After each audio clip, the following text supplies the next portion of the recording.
ভারতের জাতীয় পতাকা অবমাননা ও হিন্দুদের ওপর প্রতিনিয়ত অত্যাচারের প্রতিবাদে রাস্তায় নেমে তীব্র প্রতিবাদ হিন্দু ঐক্যমঞ্চের। শনিবার বিকালে রানাঘাটে প্রতিবাদী এই মহামিছিলে অংশগ্রহণ করে রাজ্য বিজেপি নেতা দিলীপ ঘোষ। রানাঘাট লোকসভা কেন্দ্রে বিজেপি সাংসদ জগন্নাথ সরকার সহ বিজেপির একাধিক নেতৃত্ববর্গ। এছাড়াও মিছিলে অংশগ্রহণ করে শতাধিক সাধু সন্ত থেকে শুরু করে হিন্দুত্ববাদী নাগরিকরা। মহামিছিলের মধ্য দিয়ে হিন্দু ঐক্যমঞ্চে একটাই দাবি যে ভারত না থাকলে বাংলাদেশ কখনোই স্বাধীন হতো না।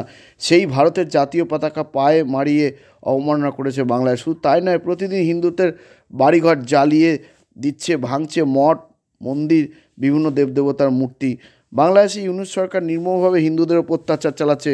বাংলাদেশ সরকার যদি এই পরিস্থিতিতে স্বাভাবিক করে, আগামী দিনে গোটা বিশ্বজুড়ে হিন্দু ঐক্যমঞ্চ হবে। এই নিয়ে আজকাল আগামী বিশেষ প্রতিবেদন। বাংলাদেশে হিন্দুদের ওপর অত্যাচারের প্রতিবাদে রানাঘাটে মহামিছিল হিন্দু ঐক্যমঞ্চের দিলীপ ঘোষও হাঁটলেন।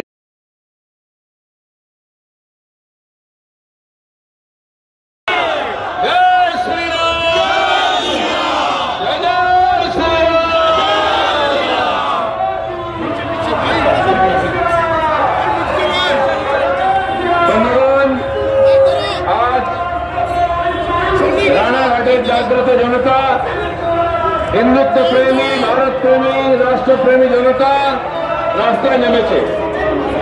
বাংলাদেশে যে ঘটনা ঘটছে তার বিরুদ্ধে সারা ভারত তথা বিশ্বে তার প্রতিবাদ হচ্ছে।